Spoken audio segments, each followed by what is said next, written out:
This is Mutumba Robert presenting about credit card fraud detection. This is a joint project. I worked alongside Nsoli Winfred, but this is Mutumba Robert presenting in this case. First of all, I'll take you through the contents of the presentation. I'll talk about the description of the data set, heat maps, correlation matrices, box plots, feature independence plots, outlier plots, illustration of patterns of interest, the illustration of trends in time and space. And then, so let me talk about the description of the data set. I got data set from Cargo. In my system, I will use numeric data set that contains transactions made by credit cards in September 2013 by European card holders. It contains only numerical input variables, which are the result of a PCA transformation. Unfortunately, due to confidentiality issues, we cannot provide the original features and more background information about the data. So features V1, V2, and up to V28 are the principal components obtained with the PCA. The only features which have not been transformed with PCA are time and amount. And then, given the class imbalance ratio, we recommend measuring the accuracy using the area under the precision recall curve. Confusion matrix accuracy is not meaningful for unbalanced classification. And so, according to the assignment, first of all, I talk about the heat maps. The heat map is a visualized technique that shows magnitude of phenomenon as color in 2 dimensions. In this project, I considered the time versus amount as shown below. So that's how my heat map appears. And then the correlation matrices. A correlation matrix is a table showing correlation coefficients between variables. Each cell in the table shows the correlation between two variables. Then my correlation matrix has variables of time against class where we predict the categorized and output. So that is my correlation matrix. That's how it appears. So then you have the box plots. So that's the box plot. Sorry for that. That's the box plot. So the box plots, that's how my box plot appears. I'll talk about the box plots. It's just a plot which includes the mean value, maximum value, minimum value. We have the mean, and then the quartile values. The middle line represents the median value. Sorry, it includes the median. That's the median value, and anything below it can be the outlier plots.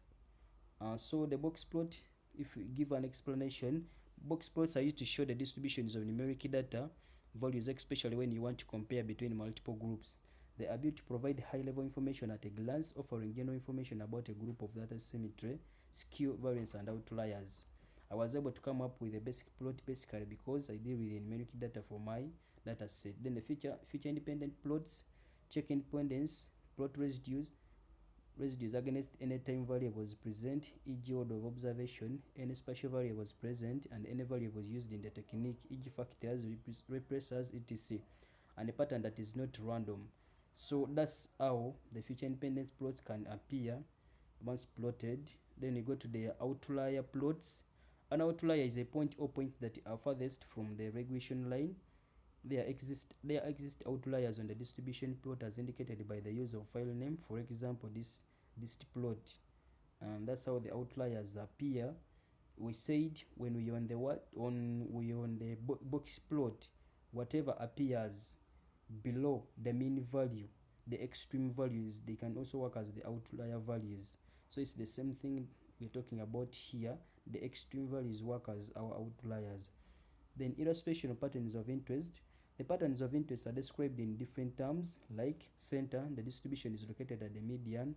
The spread distribution refers to the availability of data. If the observation is high, then the spread of data is high. Then the shape, the distribution is described by symmetry, number of peaks, and skewness.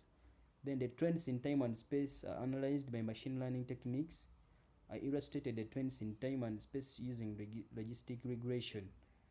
And then the explore and clean data. How I explore, there are mainly 7 steps followed when carrying out machine learning processes. The data cleaning or data pre-processing is the third step of our cycle where we where we clean data by removing inconsistent data from our data sets, duplicates, and non-values. So then the exploiter data analysis again is the fourth step of our cycle.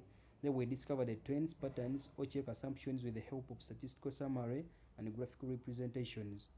The exploring and data cleaning we achieved after importing the required packages needed in my code. Then the split data set. The training data set is used to train the model, where the test data set is used to test the model's performance on new data. The data is split to have segments of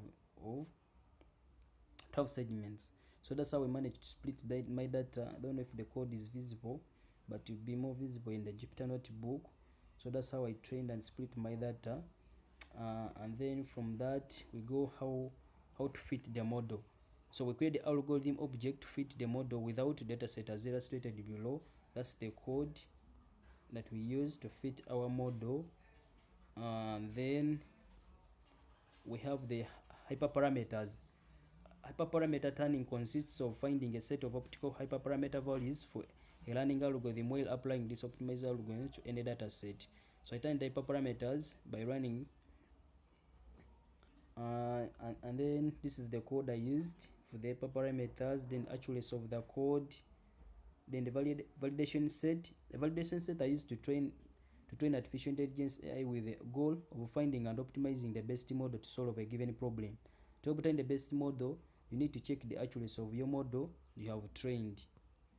So thank you very much for listening and watching.